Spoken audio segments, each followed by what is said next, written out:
and to participate in your community. And it also shows us that people are doing the best that they can with what they've got. Now, the statistics are that 57% of the people on Medicaid expansion in Arkansas already work. Another 23% have some sort of disability, and 12% are caretakers. There's also a proportion that's beyond that that are in students and other regular activities. So everybody's already doing the best they can with what they've got. Then Arkansas introduced these so-called work requirements.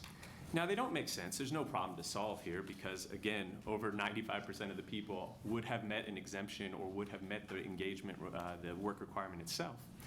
But they're also wildly illegal. And as some of you may know, that we sued to stop the work requirements, and that was a successful lawsuit and is pending before the DC Circuit Court of Appeals. Despite the fact that the state was warned that they would be devastating to our client communities, and despite the fact that the state was warned that they were wildly illegal, the state chose to go forward and endanger the stability and progress of the low-income folks that we serve. And as a result, 18,000 people lost coverage in only 5 months. In only 5 months. And that was with the state putting up what they would consider significant guardrails. They automatically exempted a significant, basically 3/4 of the people who would be subject to the work requirements. They just automatically took them out of the pool based on data that they had available. Of the people left, the people who had to affirmatively go forward and do something, every month, 80 to 90% of those people were unable to report, and ultimately 75% of them got terminated from coverage. So when you hear the term 18,000, know that that's a low-end estimate. That could have been much higher. And it also excluded the people who were going to be terminated from coverage prior to our lawsuit victory. Now, in addition to the devastating effect of beneficiaries, many of whom were actually working or disabled, it causes immense harm to providers and to the state agency. You cannot imagine, or perhaps by the absence of the state agency, you can imagine how administratively unfeasible work requirements would be, right? The structure needed to enable people to report something that they're already doing on a monthly or quarterly basis is ridiculous. You can imagine how much the line workers have to do, how much more paperwork they have to process, how much confusion there is if somebody marks 1 month the wrong way, which happened consistently. We had to help clients. We spent hours on the phone. I myself spent hours on the phone regularly. One of my colleagues spent 4 hours on the phone with the state agency trying to clear up what was a routine error. This is not unusual, and people should not need lawyers to be able to go see the doctor.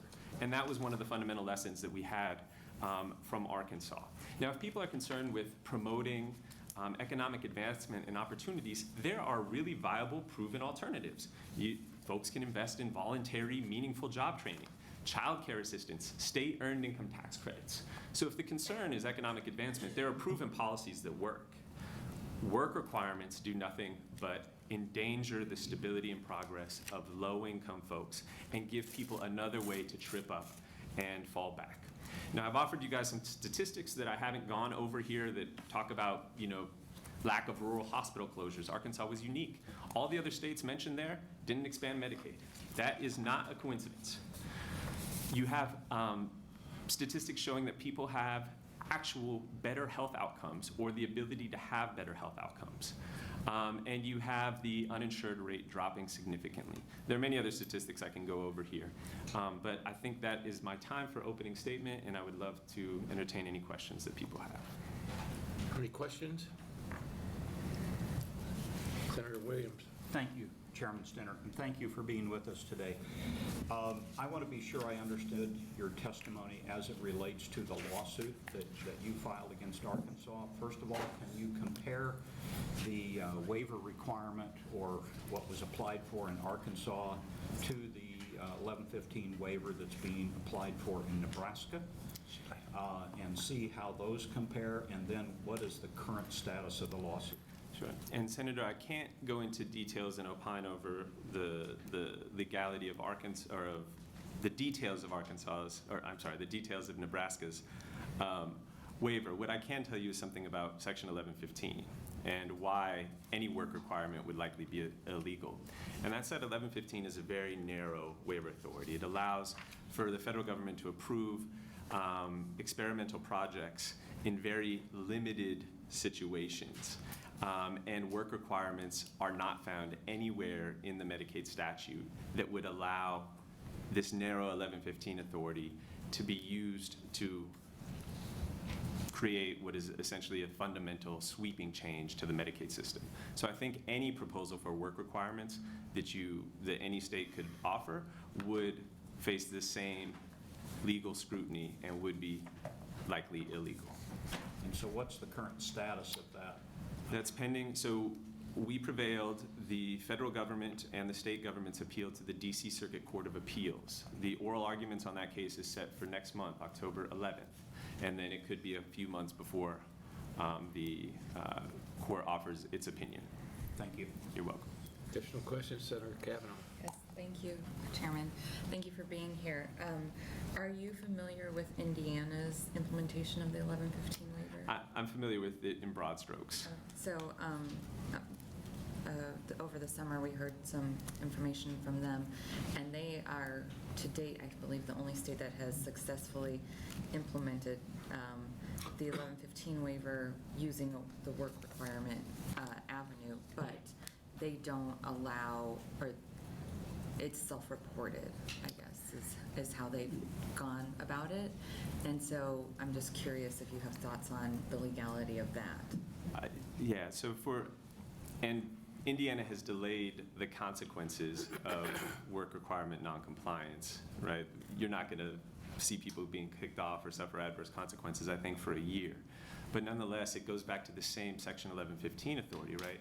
It has to be an experimental project that advances the objectives of the Medicaid Act. Well, the objectives of the Medicaid Act are to cover people, to provide health insurance to people, and giving or implementing some sort of policy like work requirements that takes away health insurance from people doesn't meet that criteria. So I think the question of particulars of any state's way to implement the work requirements doesn't change the fundamental fact that work requirements are not permissible at all under the Medicaid Act. Additional questions? Senator Wishart. Well, thank you for being here today. I'm interested, have you tracked the fiscal cost in terms of administrative overhead between states that have implemented these kind of work requirements and those that have not?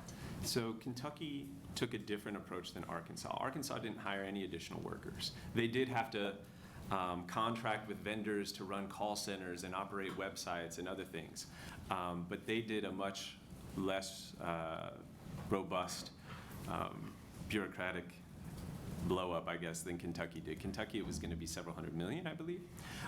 Arkansas did not actually provide estimates of the administrative cost, and this was another aspect of Arkansas's implementation. They didn't track any data. They didn't have projections for how many people were going to lose coverage. They didn't track how administrative costly it was going to be. It was just this commitment to apparently taking away people's care under the false guise of offering some sort of economic promise, which of course was illusory. So I think there are those different approaches that came out, and I don't think any state could administratively implement work requirements in any workable way, right? You're asking people to jump through more hoops, and to build those hoops, you have to take mounds of paperwork, mounds of computer system logging, mounds of notices that are sent to beneficiaries, information delays. You have to set up this hugely intricate and complex network to do something that is fundamentally unnecessary. Additional questions? Seeing none, thank you. I thank you all very kindly.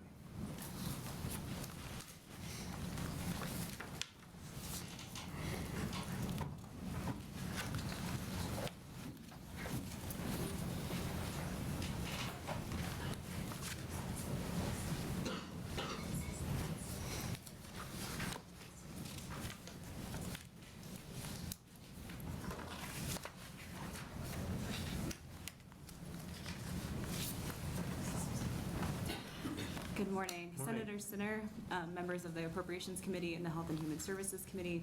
My name is Molly McCleary, and I'm the director of the Healthcare Access Program at Nebraska Appleseed. We are a nonprofit legal advocacy organization that fights for justice and opportunity for all Nebraskans. One of our core priorities is working to ensure that all Nebraskans have access to quality, affordable health care. Along with my testimony today, I also have 3 letters from folks that are in the coverage gap that were unable to Molly, meet. if you could spell your name, that Oh, would yeah. be wonderful. Yes. First name Molly, last name Mccleery. So there are 3 letters from folks in the coverage gap that are unable to be here for various reasons. I would really point you to the letter from Erin Werbine from Plattsmouth. She describes her family situation as a family of 4 who are a 4th-generation Nebraska farm family and who are uninsured and in the coverage gap. The timely and effective implementation of Medicaid expansion in Nebraska has the potential to significantly improve the health and financial well-being of 90,000 Nebraskans who currently have no access to health insurance. However, Nebraska Appleseed has a number of concerns about the impact of the proposed Section 1115 waiver to establish the Heritage Health Adult Plan. To reiterate Senator Moorfeld's point in his opening, a Section 1115 waiver is not necessary to implement Medicaid expansion in Nebraska. The statutory language passed by voters through Initiative 427, which is codified in our Nebraska State Code at 68992, does not require a Section 1115 waiver. It does not require or even include a 2-tiered benefit system, work requirements, or wellness requirements. It certainly does not contemplate changes to existing Medicaid policy, such as eliminating early periodic screening, diagnosis, and treatment coverage for 19 and 20-year-olds, reducing the period for retroactive eligibility, or changing recertification policies. Rather, the Heritage Health Adult Plan is an option that the state is pursuing, and as the first 2 speakers have noted, it's one that's administratively complex, unnecessarily confusing, and burdensome for enrollees and providers. The number of questions that we have received from folks in the coverage gap or folks currently on Medicaid about how this will work is significant. Lots of questions of how will I report the activities that I'm doing? How will this work with me having to talk to my employer to get paperwork? What happens if I don't do it correctly? What happens if I don't have the internet? All sorts of questions. We are concerned that this unnecessary waiver will create numerous barriers to care and will reduce the health and financial benefits to both enrollees and our state as a whole. The 2-tiered benefit system where enrollees can shift between the tiers will be challenging for enrollees and providers to manage and will reduce access to critical services like dental and vision care. Dental and vision care are significant in ensuring that people can work and can support their families and get ahead. We also have serious concerns about the work requirements included in the proposal. As Mr. DeLevon mentioned, work requirements are contrary to the purpose of the Medicaid program and legally suspect. The purpose of Medicaid is to provide medical insurance to folks who cannot afford it. Reducing services to those who do not fulfill a work requirement conflicts with that purpose.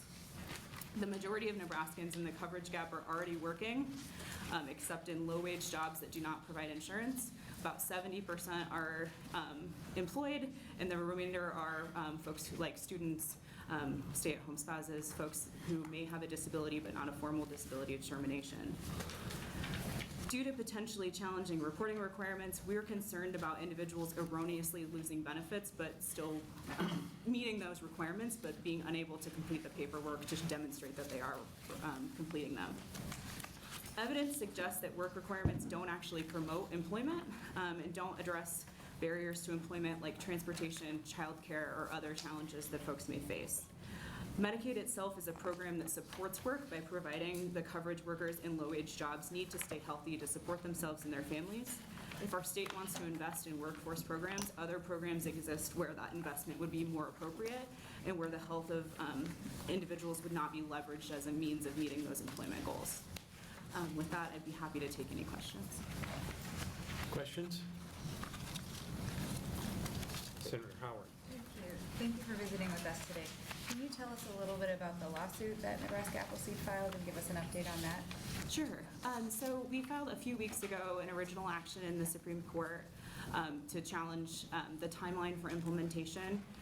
Our client's position is that under 68992, there's a provision that requires the state to maximize federal financial participation to pay for Medicaid expansion. So to maximize the federal dollars that we're bringing back. Because we, as a state, could receive 93% for Medicaid expansion this year, and that number drops to 90% next year, we are losing that 3% if we are not doing that this year. So it's an ongoing obligation that the state has to draw down the most amount of federal funding. The Supreme Court of Nebraska declined to take original jurisdiction of that case. It did not pass on the merits of the case. They have the ability to say, we don't want to take it, go to the district court. So yesterday we refiled the same action in the district court. Thank you. Senator Kavanaugh. You might not know the answer to this, but do you have an estimate of what that 3%, how much money that is? I do. I don't have it on me. It is in the petition and the filings, though. I'm just curious. I think it's nice to hear how much money we are losing, so thank you. Senator Hansen. Thanks for being here. Maybe in your professional opinion or Appleseed's opinion, what kind of requirements should the state implement, if any, that might ensure that the taxpayers' money is being used wisely and that people who do get Medicaid are using it appropriately? I'm not saying they don't, but like, if, in your opinion, is there any requirements, whether in the 1115 waiver or not, that maybe the state could implement besides work requirements, in your opinion? So that's a good question. I think part of what an 1115 waiver is designed to do, and we've heard a little bit about this already, is to test some sort of hypothesis or to do a demonstration. The things that states are testing, including what is included in our waiver, are things that have been tested before and have received bad results. So we know from states that have tried work requirements, or from our own outcomes in ADC or TANF and other work programs, that kind of that punitive nature doesn't lead to actually promoting employment. So I think that there are states that are doing innovative things through waivers, such as trying to address some of the barriers that people have to health, whether that's access to appropriate housing, issues in communities that kind of create challenges for people accessing care in a way that is preventive and saves the taxpayers' dollars in the long run. So I think that we could, ensure that there's a greater focus on preventive care, on wellness, and ensure that kind of we're using our dollars the most effectively on the front end. So like, for instance, I think part of the 1115 waiver is that the recipient of the Medicaid is required to have like a yearly visit once a year, or they cannot miss. As a provider myself, this is one thing I think is a smart thing to put in there, is that they cannot miss more than 3 appointments in a year. Do you think those are reasonable requirements, or do you think those are too burdensome? I think that, having, and I think this is something that our managed care system currently does, which is making sure that each enrollee has a primary care provider that's designated to them, and trying to create sort of a medical home is really important.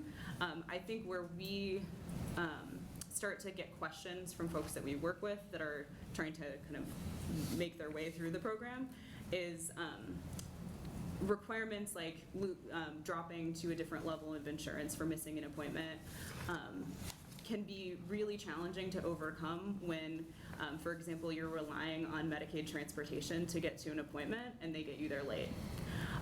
Or if you have transportation or childcare issues or things like that, there isn't anything to help you sort of overcome that. So I think that there are ways to get to some of the issues that you're talking about, of ensuring that people are kind of getting that preventive care, of doing those wellness things. But when we're creating a system where there aren't the supports there to do that, and then reducing insurance to get there, I think that's where we have some concerns. Thank you. Additional questions? Senator Howard. Thank you, Senator Stewart. May I ask for a point of clarification? Yeah. So when we're considering managed care and the wellness work that a managed care company does, so for instance, like if you miss 3 appointments and you're in managed care, you're not going to lose your coverage.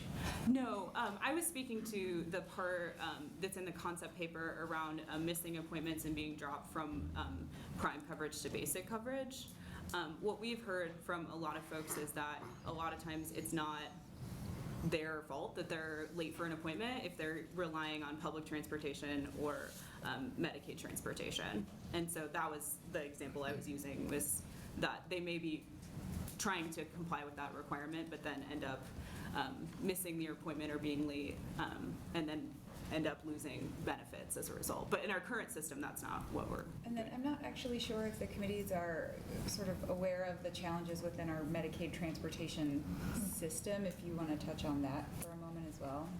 Sure, yeah. So, and I think this is sort of a kind of ongoing issue, especially in some of our more rural areas where there are fewer opportunities and fewer providers. But this is an issue that we hear from folks about a lot, is that we have non-emergency transportation as a state to get people to appointments. That is not always the most reliable, depending on where you are and sort of what company is subcontracting to operate it. What we've heard is sometimes folks will end up being late, or that they are one of 3 people in the car and they're the last one to be dropped off, and so then they end up missing their appointment. There's also been concerns about like sending the wrong vehicle, so if someone needed a wheelchair and then the transportation gets there and it's not equipped to get that person there, that's an issue as well. So, Thank you. yeah. Additional questions? Seeing none, thank you. Thank you.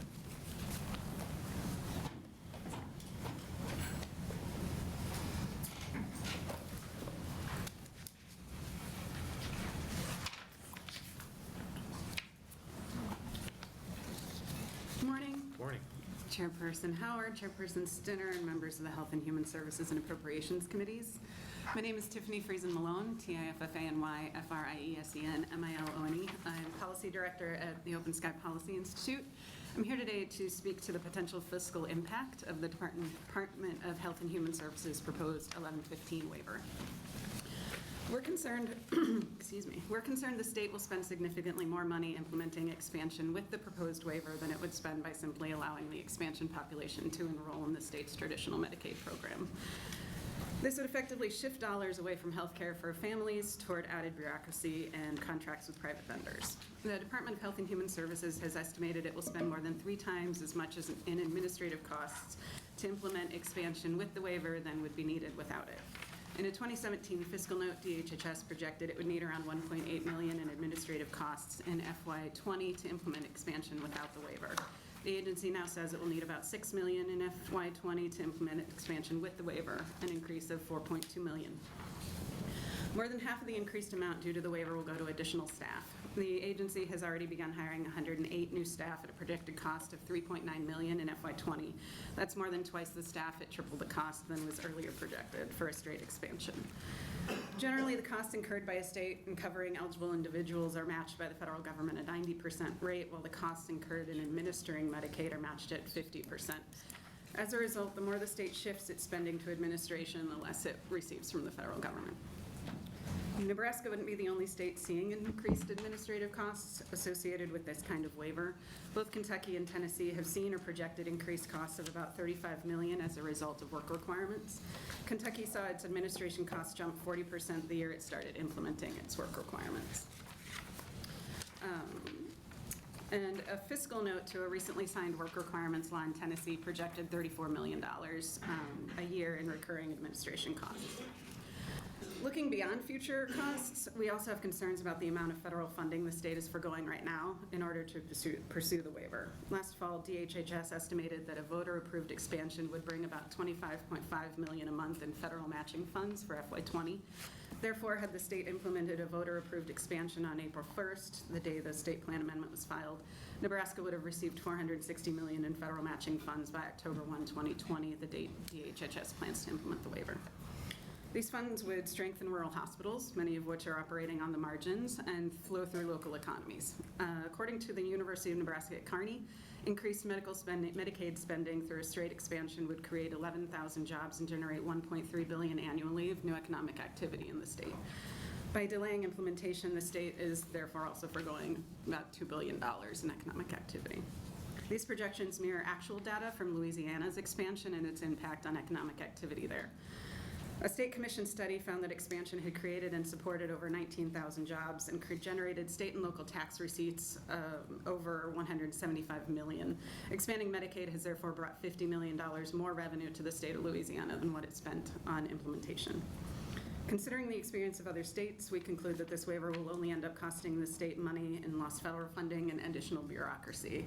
We would encourage you to consider abandoning the waiver and moving forward with a straight expansion. I'm happy to answer any questions. Additional questions? Senator Kavanaugh? Thank you, Chairman. Thank you for being here. So just, I really want to clarify, because these are some pretty big numbers. 460 million in federal matching funds that we have foregone this year, or for the next year. Yes. Okay. And 1.3 billion in economic activity. So obviously that economic activity isn't necessarily revenue for the state, but there would be a percentage of that is income tax revenue that we are missing out on from those 11,000 jobs. Yeah, it'd be, I mean, when you have not new money, but when you have, the funds that go to providers, then the providers do better, they hire more people, and so, yeah, you've got more people able to pay income taxes and sales tax. So we are, as a state, missing out on the revenue from the income taxes from those jobs that would have been created. Yes. Okay, thank you. Senator Bowles? Thank you.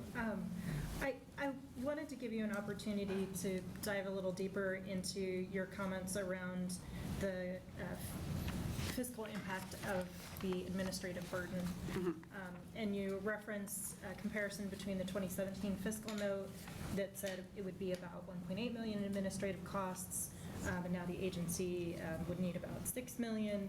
Can you just speak to that with a little bit more depth and tell us a little bit more how the agency is justifying those additional costs, or where we see those expenditures going?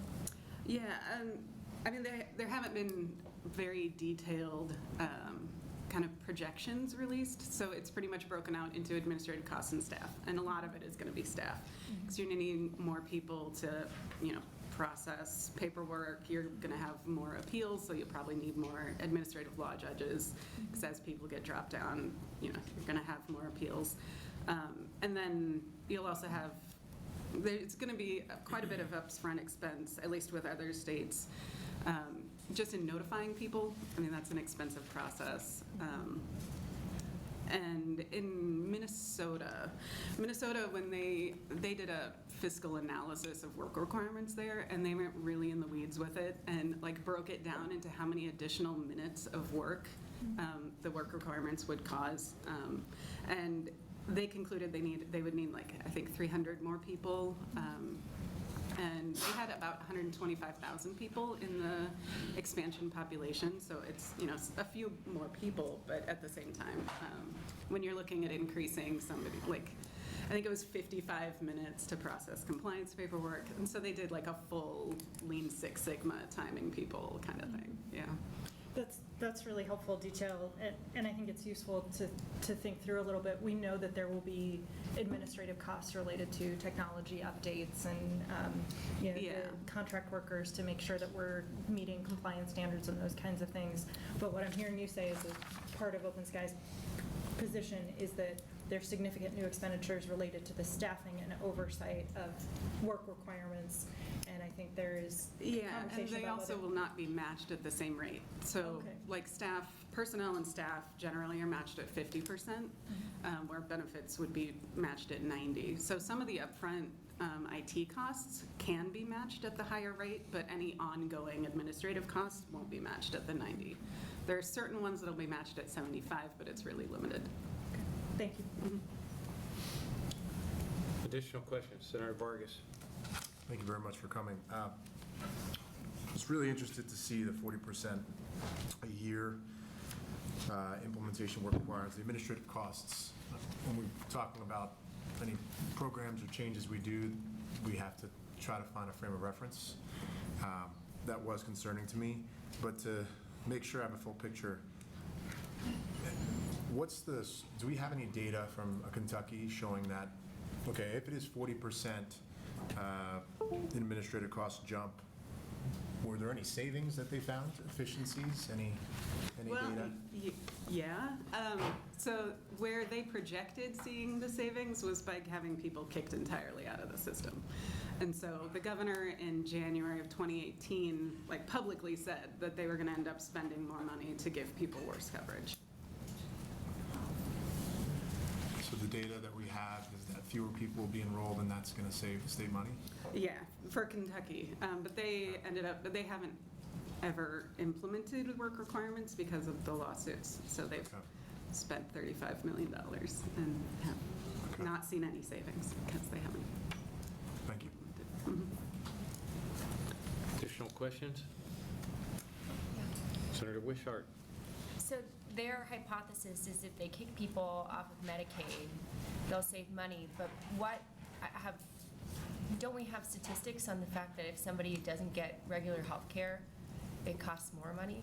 Yeah, I mean, there's data showing that preventive care is the most cost-effective way of, kind of helping people. Because if you're kicking them out of Medicaid entirely, then you're going to increase your emergency room costs, that's a problem for hospitals, it's a problem for the state, it's a problem for the people who are going to the emergency room instead of having gone to the dentist, 5 years earlier where they could have caught something that blew up. So from a fiscal standpoint, you would want to encourage preventive care early on. Senator Howard. Thank you, Senator Sinner. Thank you for visiting with us today. And you may not be the right person to ask this question to, but one of my major concerns with the department overall is their inability to hire people because they're not paying enough compared to other groups. They're having a really hard time staffing up for certain projects.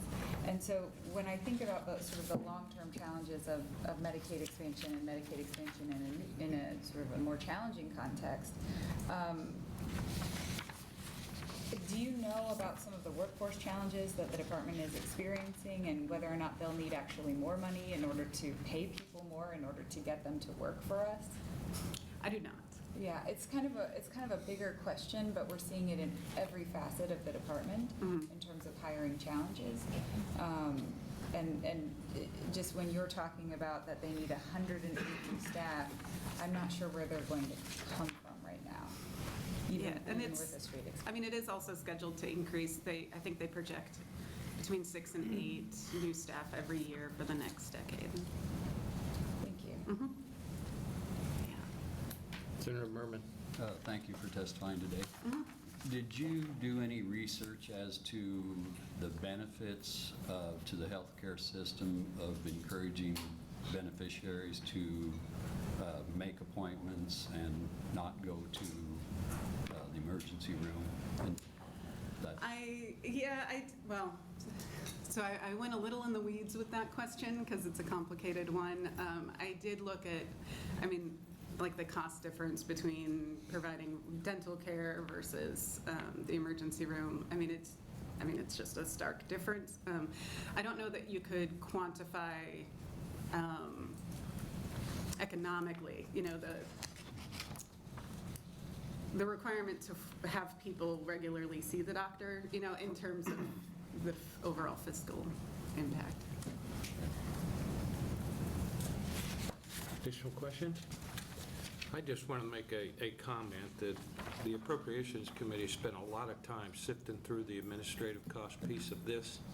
I can assure you that the $6 million, there is a lot of one-time costs in there that will go away in terms of implementation.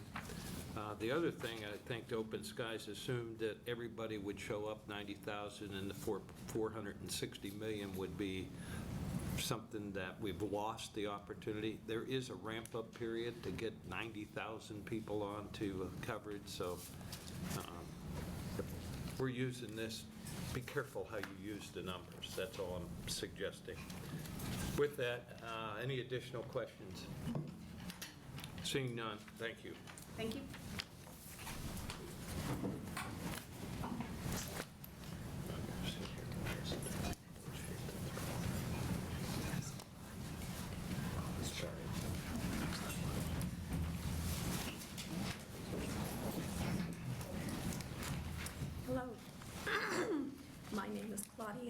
CLAUDIADAVIS. What else? Is that it? Okay.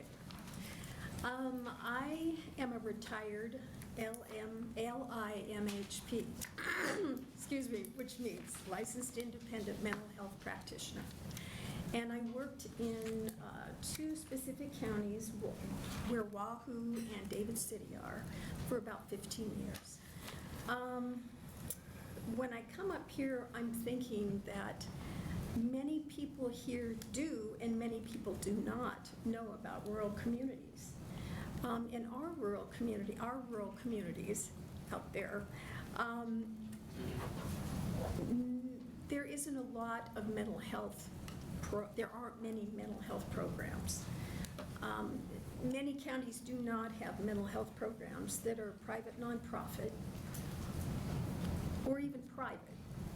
And so many people do not get health care for mental health. And economically, many of them are not able to get to mental health appointments. Many of them do not have cars. Transportation is difficult in rural areas. And if they do have a serious mental health problem and come in for a crisis, most counties do not even have the ability to house a person in crisis, and they are often we try to take them to Lancaster County, which has not always worked out well either, because the beds are difficult to get into. So we have people that are maybe suicidal or very, very angry and possibly homicidal. And it's very difficult to get them services in these areas.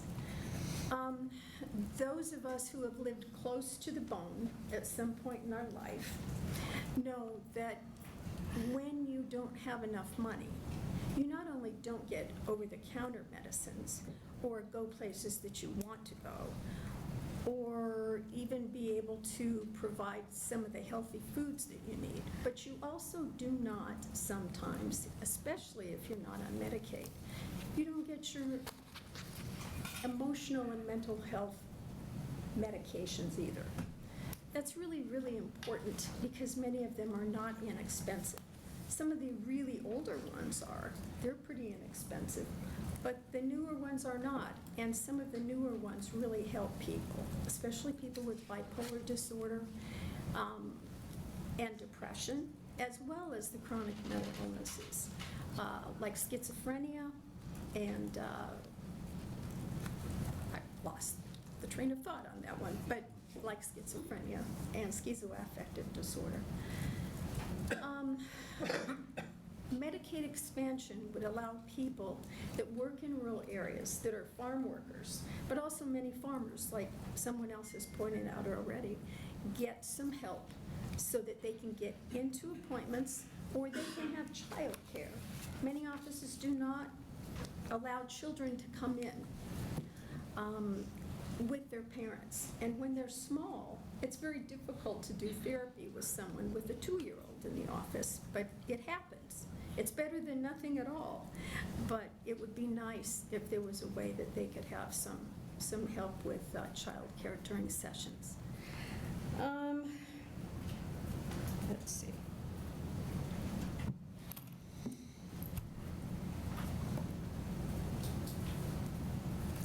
Okay. I think that I'm finished with this. I have never done this before. I appreciate you listening to me, but I really felt that someone has to speak up for the rural mental health needs in our state and counties. And I do think that severely important is getting this finished up and implemented, because people do not just sit in buildings and wait. They need it now. And when you don't have your medications and you don't have services, it's not like a year's nothing. It's really important. Is there any questions? I don't know that I can answer them all. Questions? Seeing none, thank you. Thank you.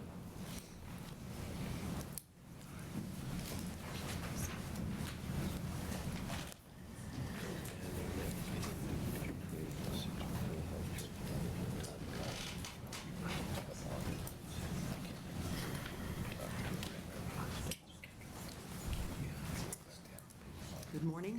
My name is Mary Spurgeon, M-A-R-Y, S-P-U-R-G-E-O-N. Today I am testifying on behalf of Omaha Together, One Community, or OTOC. OTOC is a coalition of more than 25 congregations and other community organizations that work together for the common good. OTOC wants the actions of government to create structures that enable all people to achieve a good life. Our members strive to implement the ethic of care for your neighbor as yourself. We want to see that ethic also acted out in our government institutions. The proposed waiver for expanding Medicaid ignores this ethic and the common good of the citizens of the state in the following ways. 1, it fails to expand Medicaid expeditiously and in the least costly manner. Thereby, it sentences to death approximately 500 people per year who urgently need care, while shifting the costs of late and ineffective emergency room care to Nebraskans who currently pay for health insurance. 2, OTOC leaders with medical administration experience are unanimous in their conclusion that the waiver provision that recipients reapply for benefits every 6 months is impossible to manage. This plan is designed to fail in a spectacular mess and fail with financial costs and embarrassment for the state and/or the unknowing private contractor that will be expected to administer the waiver. 3, this waiver proposal reduces benefits for current Medicaid recipients, which is not what the voters or the Unicameral approved. It also places Nebraska hospitals at increased financial risk for continued high rates of unreimbursed care. 4, this benefits package that requires people to engage in certain activities, including work requirements, is a violation of Section 2, Number 4 of the law. It is logical to assume that it will take another layer of government or government contractors to keep track of that data.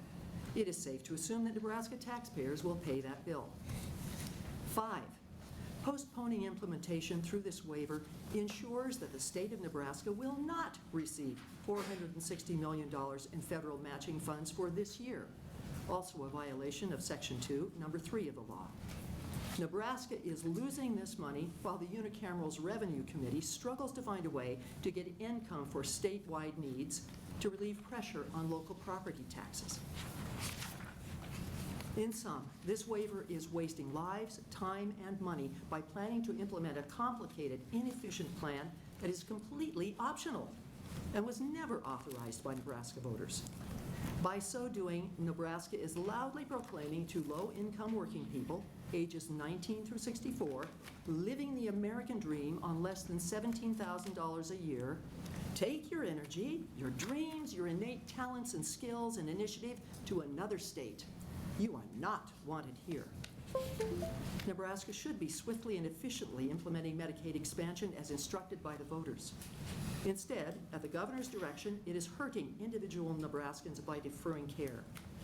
Again, for the 7th time, the financial well-being of the state is threatened by preventing the return of Nebraskans' federal tax dollars to the state. By these actions, the governor is failing to carry out his constitutional duties.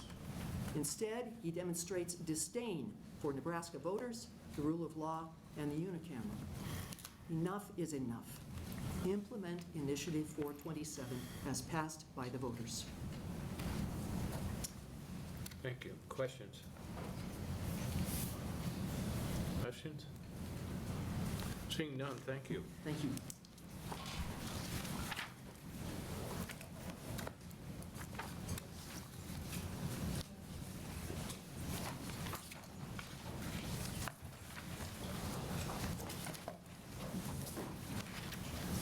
Good morning, Chairman Stinner and Chairwoman Howard, members of the committee. My name is Jordan Rasmussen, Jordanrasmussen. I serve on the policy team with the Center for Rural Affairs. Under the proposed 1115 waiver, 90,000 Nebraskans who will be eligible for care under expansion and an estimated 25,000 additional residents currently enrolled in Medicaid stand to lose access to vision, dental, and over-the-counter drug benefits. These ancillary benefits are crucial to improving and achieving overall health outcomes. Nebraskans certainly did not vote for these barriers and delays to be placed into this coverage. Dental health is essential to overall health. affecting not only physical but mental and emotional well-being, oral health is critical and complex issues that span beyond just straight teeth and a white smile. Dental conditions like gum disease have been identified as an indicator for a number of chronic diseases like cardiovascular disease, stroke, diabetes, and Alzheimer's. The Nebraska Department of Health and Human Services health assessment found that those mortality rates for some of those diseases like heart disease and stroke were greatest in our state's rural communities. The report also noted that in our urban counties, their residents are 12% less likely to go see a dentist than in our urban areas. Without adequate oral hygiene, awareness of dental health issues, or regular visits to a dentist, individuals may disregard these warning signs and allow underlying conditions to advance into more costly chronic conditions. Data from the Bureau of Labor Statistics Consumer Expenditure Surveys found that Americans spend $36.8 billion on dental services in 2016. That equates to about $700 per person.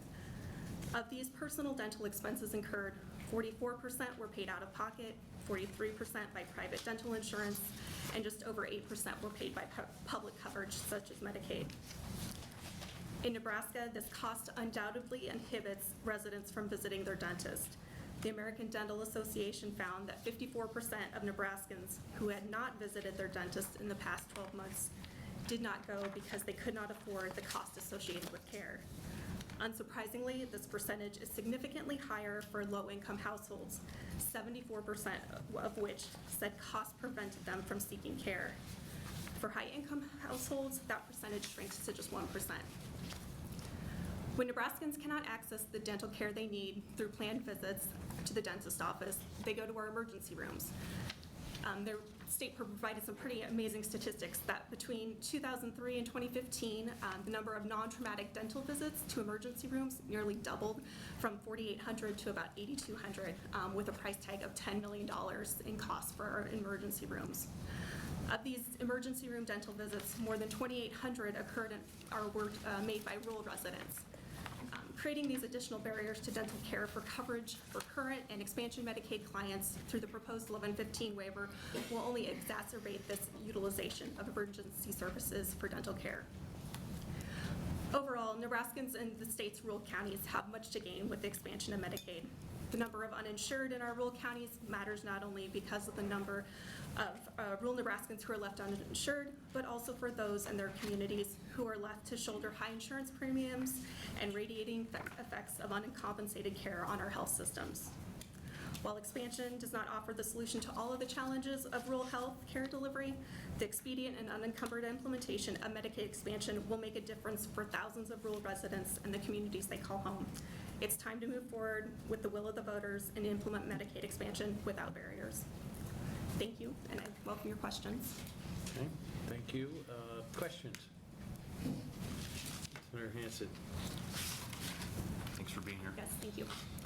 So, again, maybe in your opinion, since we're talking about dental care primarily with Medicaid expansion, what percentage would you say we expanded Medicaid with any kind of requirements at all?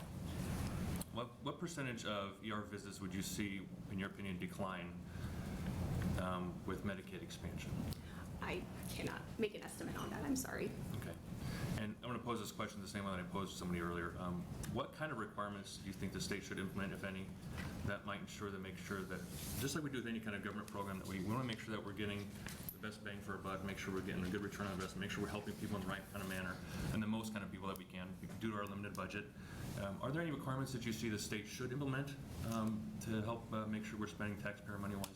I would agree. I think there are opportunities for us to invest in some of these wellness programs and initial preventative care. We can save cost in that fashion up front, as opposed to putting up barriers. So investing in those caseworkers and folks that are there to help people navigate the system and the healthcare system as well, because it's complex for somebody that doesn't have access to internet or isn't savvy enough to be able to navigate those systems. They need somebody by their side, and so being able to help them through that process, I think that would be valuable long term. Okay, and this is kind of the same answer that I heard before. It's not so much a requirement for us, making sure we spend more money to help people get to Medicaid, to help, and so I see where that's coming from, to help people navigate the system, make sure they get their appointments on time. Do you see any requirements or any kind of sense of responsibility we should put on a patient to make sure that they are either keeping their appointments, make sure they're using Medicaid efficiently? I think pairing those together would be beneficial.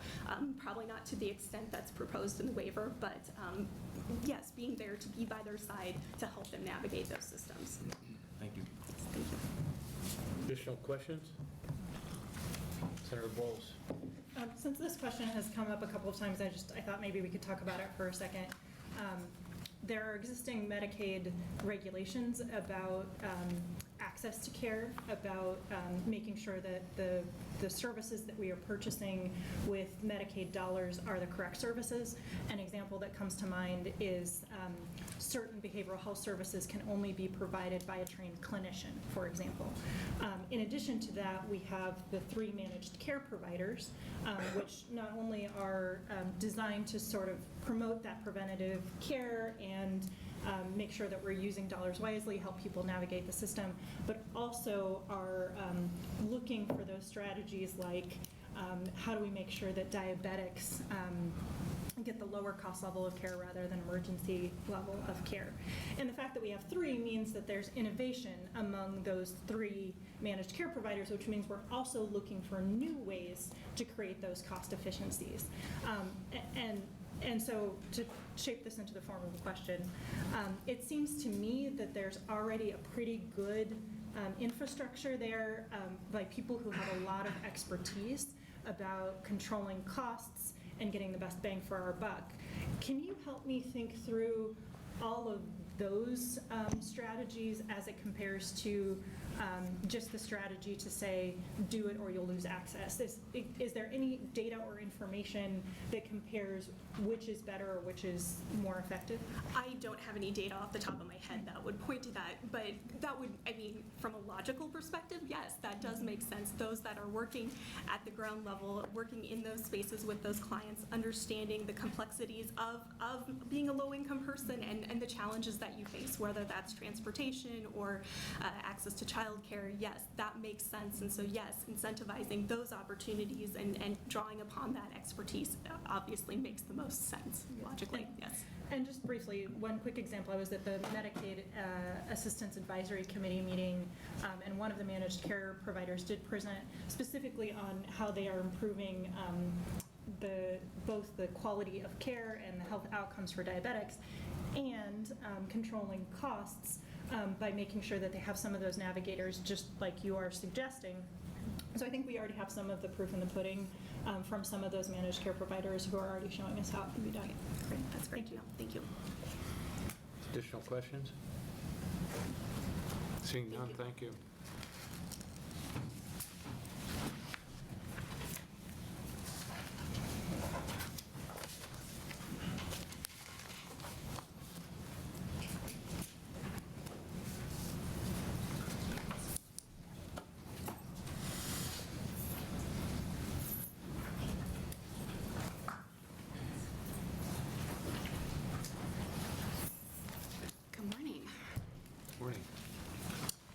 Of the committee. My name is Ashley Freevert, that's ASHLEY-FREVERT, and I work for Community Action of Nebraska as the Executive Director. We are the statewide association for Nebraska's 9 community action agencies. Community Action is the largest anti-poverty movement in the nation, with over 1,000 agencies serving 99% of counties. All of Nebraska's 93 counties are served by our agencies, and in any given year, we serve between 83,000 and 86,000 low-income Nebraskans. You're going to see coming around to you on the second page our most recent data, which is always the previous fiscal year, a little more about those numbers. We are longstanding and established in communities with just over 55 years of proven success in addressing the causes and conditions of poverty in Nebraska. We see its many faces and are there helping individuals, families, and communities weather the storm, both figuratively and literally. Our agencies employ over 1,200 staff across our great state. What we see every day is the resiliency, pride, the determination of Nebraskans. It's our job to make sure the basic human needs of those we serve are addressed. If we're doing our part, the people, those individuals, families, and communities are able to thrive. They become independent, productive, and contributing neighbors. Community Action was and remains supportive of Medicaid expansion in Nebraska. This is consistent in all states who are attempting to or who have implemented Medicaid expansion. As I've said, we're in 99% of all counties across the nation. We saw great success through our Affordable Care Act Navigator program, which was implemented through a federal Navigator grant from 2013 to 2018. Our navigators assisted Nebraskans through zero-cost education and enrollment in health insurance plans through the Healthcare Exchange. We also provided and still do provide guidance and education on Nebraska Medicaid for anyone wanting to apply for eligibility. What is concerning to Community Action is the idea that including work requirements, benefit limitations, significant policy changes, and an additional fiscal impact is more important than the health and well-being of Nebraskans. And we are talking about all Nebraskans, the entire community. Initiative 427 was a victory, a success. It was a win for the people we serve, and it was to be implemented in the time we'd hoped. To be honest, stretching implementation out for far longer than necessary isn't the Nebraska our residents have come to know and trust. To those of you on this committee, having Medicaid expansion implemented in Nebraska will positively impact your communities because it will positively impact Community Action, which is in 93 counties. The more people we help, the greater the well-being of Nebraska, and we have the outcomes to prove it. If we have healthier individuals and families, we have healthier communities. We encourage support for LR170, that the HHS committee be designated to conduct an interim study to carry out its purposes, and that the committee shall include with a report to the Legislative Council or Legislature. It's good Nebraska common sense. Thank you, and I'm happy to answer any questions for you. Additional questions? Questions? Seeing none, thank you. Senator?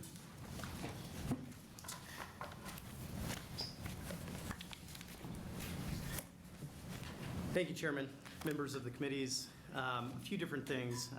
First, we tried very hard to get some folks to be able to come down here and talk that would otherwise have Medicaid expansion, but quite frankly, and the ironic thing is that all of them had to work and couldn't come down here. And so I think, one, that's a demonstration that these are working Nebraskans. These are folks just trying to get ahead. And they're folks like Emily, who I just want to read a very, very brief letter here, who stated, "I wish I could be at the hearing in person, but I'm a student teacher this semester and not able to take off work.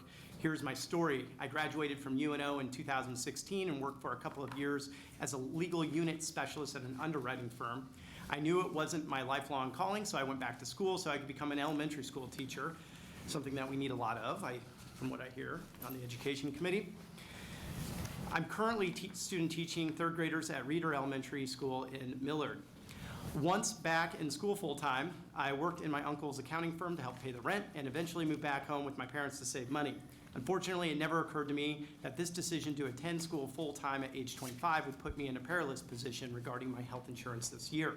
You see, I turned 26 last month, so I couldn't stay on my parents' health insurance. I work full-time as a teacher, but I'm still technically a student, not an employee of the school district. Medicaid expansion passed almost a year ago, so I was shocked when I was ineligible for affordable health insurance. I made $9,000 in 2018 working as a full-time student, so the irony is I made too little money to be eligible for a subsidy on the health insurance exchange.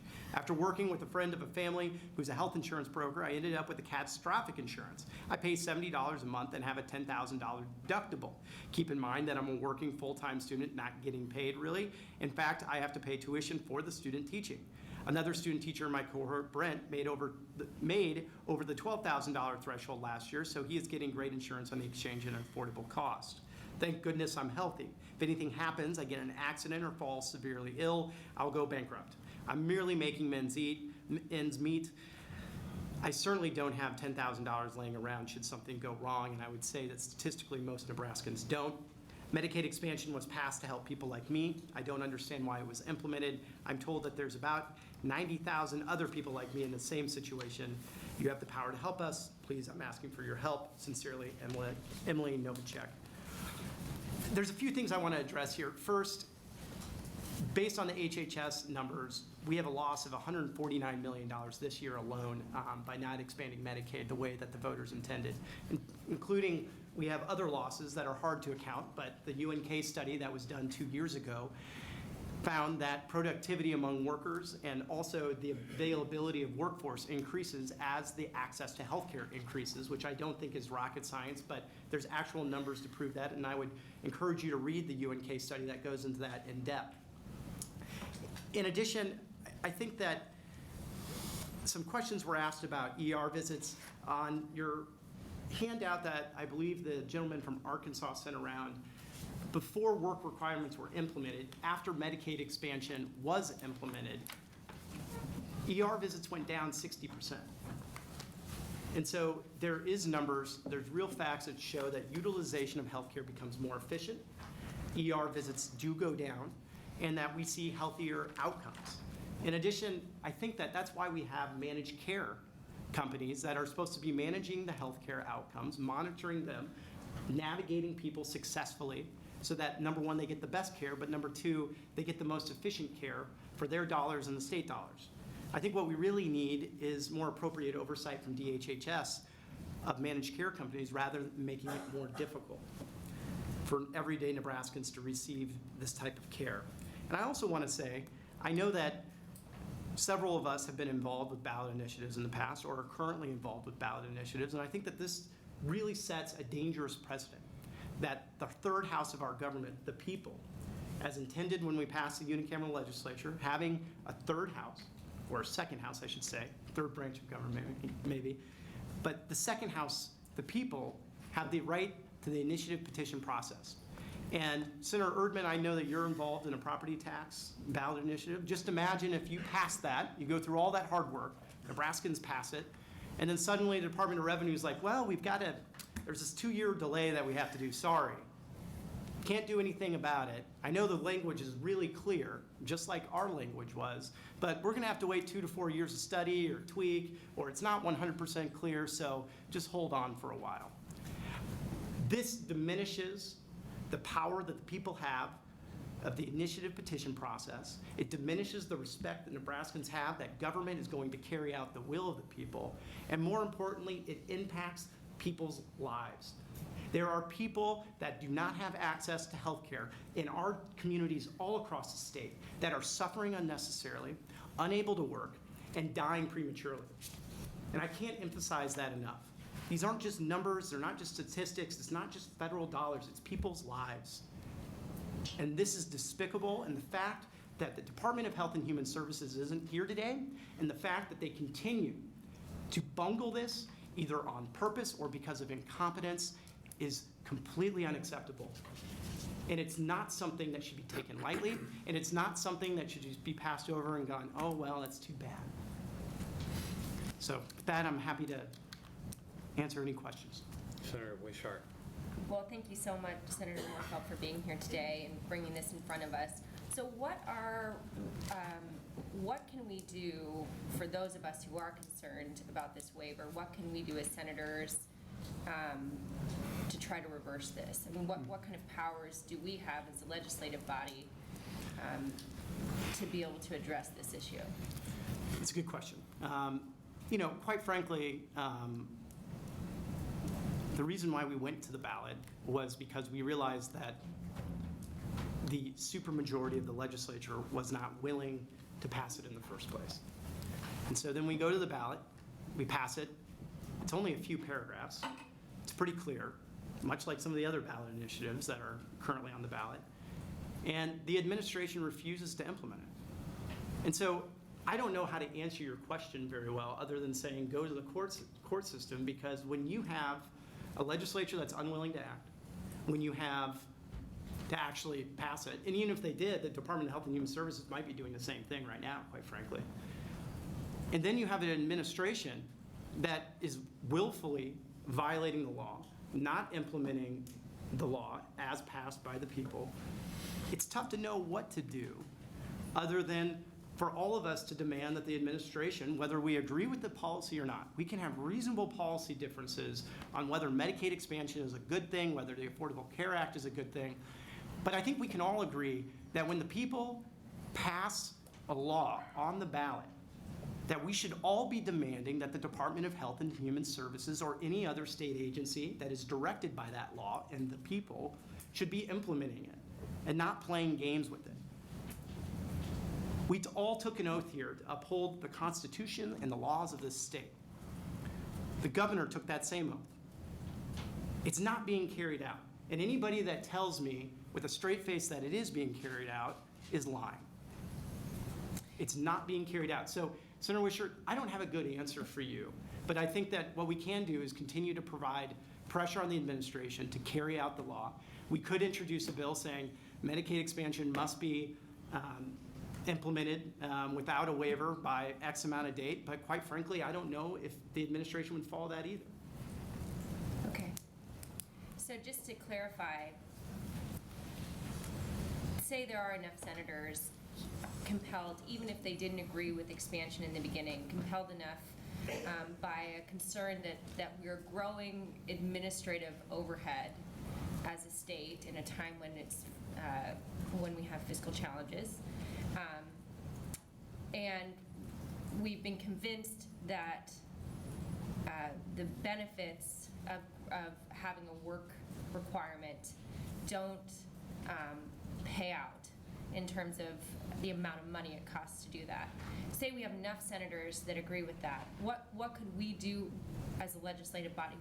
We could introduce legislation. We certainly could introduce legislation saying that any waivers have to be approved explicitly by the legislature before being submitted to the department, the Department of Health and Human Services on the national level. And so that's one option. We don't currently have that legislation in place, obviously. So yeah, I mean, that is one option. There's many different options, but the issue is that the reason why we went to the ballot in the first place was because we didn't have the 33 votes to implement it. Now, looking back on it, even if we had the 33 votes to implement it, it looks as though the administration wouldn't have actually implemented it anyway without a waiver. And so it's disingenuous, and it has real consequences on real people's lives. Senator Kavanaugh. Thank you, Chairman. Thank you, Senator Moorfeld, for bringing this resolution today. This is an important conversation. It's not the first conversation these two committees have had together about this particular implementation obstacle. I share your frustration and concern over the fact that the department is not here today to answer any questions.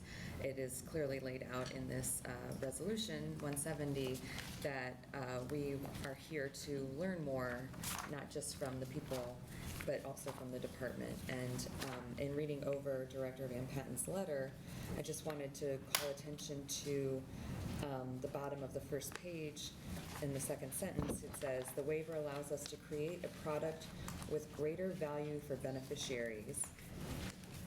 And I don't know what that means. And so I more want to just state that on the record for you and for the committee, that it would be really nice to hear from the department what they mean by creating greater value for the beneficiaries, because what we've heard today is that this actually creates greater barriers and obstacles and limits access to care.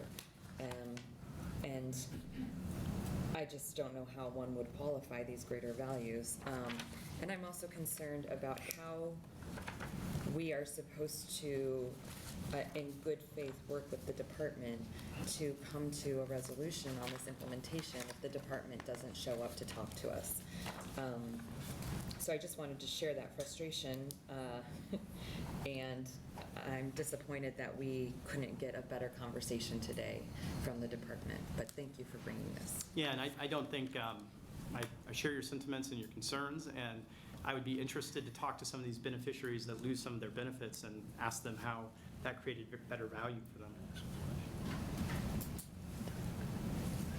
Additional questions? Seeing none, thank you. Thank you for the committee's time. We do have letters that will be submitted to the record from the League of Women Voters in Nebraska, Nebraska Association of Behavioral Health Organizations, AARP Nebraska, Health Center Association of Nebraska, American Cancer Action Network, DHHS, Reverend Jessica Pallas, and Sandra Reiser Herbeck. We did ask the DHHS to come in and testify today. They did send a letter. I am going to read the letter into the record because I think it's significant. Dear Chairperson Howard, Chairperson Stinner, and members of Health and Human Service and Appropriations Committee, I ask this letter be included in the record for LR170 due to prior commitment in Omaha with healthcare providers, academic institutions, and our Nebraska Health Information Initiative. I am unable to appear at the September 20th hearing. The Department of Health and Human Services Division of Medicaid and Long-Term Care met the deadline in the Initiative 427 by submitting 3 state plan amendments to the federal government on April 1st, 2019. Work to implement Medicaid expansion is currently underway and on schedule. Implementing expansion is a significant project between systems builds, staffing, and discussion with federal government. Launching an expanded Medicaid program that is right for Nebraska takes time to do well. The application for Section 1115 demonstration waiver is the next step. The waiver allows us to create a product with greater value for beneficiaries and providers who care for them. From an audit perspective, it will allow us to create a program that prioritizes accurate Medicaid eligibility determinations in compliance with recent federal requirements that we are accurately anticipated. We are going to meet with Nebraskans at a public hearing in the following dates: Tuesday, October 29th in Scotts Bluff, Wednesday, October 30th, Kearney, Thursday, November 7th, Norfolk, Tuesday, November 12th, Omaha. Medicaid long-term care maintains a webpage specifically related to Medicaid expansion, and we also share updates on the social media. DHHS submits a monthly report to the legislature, which is publicly available. We encourage all Nebraskans to follow our progress on this on Medicaid expansion webpage. We recognize that some interest groups have different perspective on Medicaid expansion and have exercised their constitutional right to seek review by the courts. That said, we remain focused on the established work plan and project timelines with a set go live on October 1st, 2020. For your convenience, the current project timeline with all 10 project work tracks is attached. Thank you for the opportunity to provide this information. I look forward to continuing your work with you to fulfill our mission and help people live better lives. Sincerely, Matthew Van Patten. With that, that concludes our hearing on LR 170. We will now open our hearing with Senator Kavanaugh's LR 116.